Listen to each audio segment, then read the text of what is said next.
Hello दोस्तों, आप लोग कैसे हैं। प्रशांत और पीहू की पार्ट 1 स्टोरी कैसी लगी प्लीज़ कमेंट करके ज़रूर बताइए। अब स्टार्ट करते हैं पार्ट 2। पार्ट 2 में प्रशांत के साथ क्या होने वाला है आइए जानते हैं। टाइम वेस्ट ना करें। जैसा कि पार्ट 1 में स्टोरी में बताया गया कि पीहू प्रशांत की दूसरी शादी को एक्सेप्ट न कर पाई, वह आत्महत्या कर ली। कुछ साल बाद प्रशांत की दूसरी पत्नी को एक बेटी होती है। दोनों बहुत खुश होते हैं। उनकी बेटी का नाम नायरा था, जो कि बहुत ही नटखट थी। समय बीतता गया और कुछ साल बाद नायरा की एक स्कूल में एडमिशन करवाया गया। एडमिशन करवाने के बाद प्रशांत को स्कूल छोड़ने का टाइम नहीं रहता था, तो नायरा को स्कूल उसकी मम्मी छोड़ने जाती थी और स्कूल से लेने भी जाती थी। नायरा की मम्मी बड़ी ही सुंदर थी। स्कूल में नायरा के एक टीचर थे जिनका नाम मोहन था, जो कि नायरा के क्लास टीचर थे। नायरा के बारे में जो भी बात करना होता था तो नायरा की मम्मी ही बात करती थी। फिर क्या था, बात करते करते आगे बढ़ने लगी।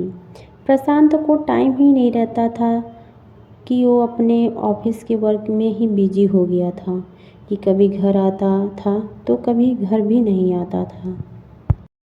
नायरा को कोचिंग कराने के लिए एक टीचर की ज़रूरत थी, तो नायरा की मम्मी ने उनके क्लास टीचर मोहन से बात करती हैं कि क्या आप मेरी बेटी नायरा को घर आकर पढ़ा सकते हैं।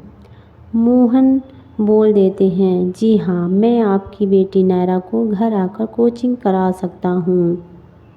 फिर नायरा के क्लास टीचर डेली नायरा के घर जाते और नायरा को कोचिंग कराते थे। एक दिन मोहन नायरा को कोचिंग कराने उसके घर गया था और वहाँ पर कुछ बातें होने लगती है। मोहन बोलते हैं नायरा की मम्मी से कि नायरा के पापा ऑफिस से घर नहीं आए आज।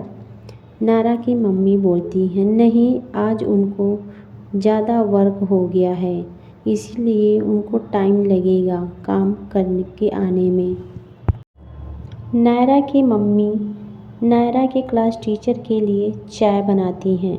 मोहन चाय पीता है और बोलता है कि आपके हाथ का चाय काफ़ी ही स्वादिष्ट है और आप भी आज बहुत ही सुंदर और खूबसूरत दिख रही हैं। नायरा की मम्मी बोलती हैं, थैंक्स, पर इस खूबसूरती का क्या मतलब। हमारे हस्बैंड को टाइम ही नहीं मिलता है कि इस खूबसूरती का मज़ा ले सकें। उनको तो बस काम ही काम रहता है। इतने में मोहन मजाक में बोलता है कि मेरे पास टाइम ही टाइम है। इतना इशारा तो काफ़ी था। फिर क्या था, दोनों एक दूसरे को प्यार से देखने लगते हैं और मुस्कुराने लगते हैं।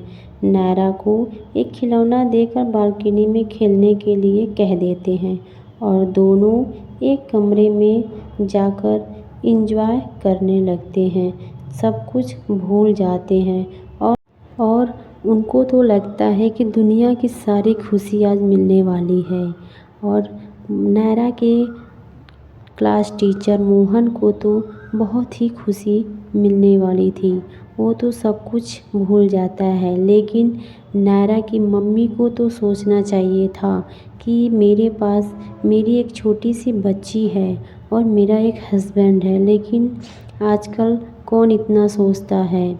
वह सब कुछ भूल के अपना एंजॉय करने लगती है। उधर नायरा के पापा यानी प्रशांत ऑफिस से जल्दी घर आने को सोचता है।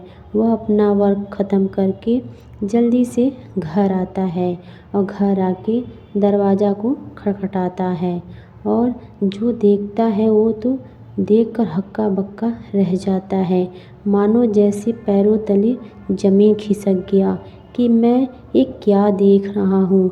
वह कभी ऐसा सोचा ही नहीं था कि उसकी पत्नी ऐसे करेगी। दोनों में खूब लड़ाई होती है। दोनों इतना ज़्यादा लड़ाई झगड़ा कर लेते हैं कि नतीजा तलाक तक पहुंच जाती है। फिर प्रशांत को अपनी पहली पत्नी की याद आती है और वह रोने लगता है।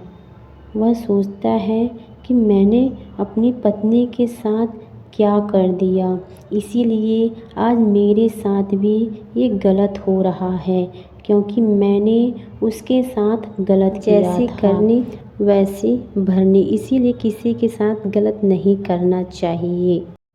तो प्रशांत के साथ अच्छा हुआ या बुरा, ये आप लोग कमेंट करके ज़रूर बताइएगा। और ऐसी स्टोरी देखने के लिए हमारे इस चैनल को लाइक सब्सक्राइब ज़रूर कीजिएगा और प्लीज़ मुझे सपोर्ट कीजिए। आप लोग की दुआ रहेगी तो मैं भी एक आसमान तक पहुंच सकती हूं, आसमान छू सकती हूं। तो प्लीज़ आप लोग मुझे सपोर्ट कीजिए। Thanks for watching. वीडियो कैसा लगा कमेंट करके ज़रूर बताइएगा। Bye bye.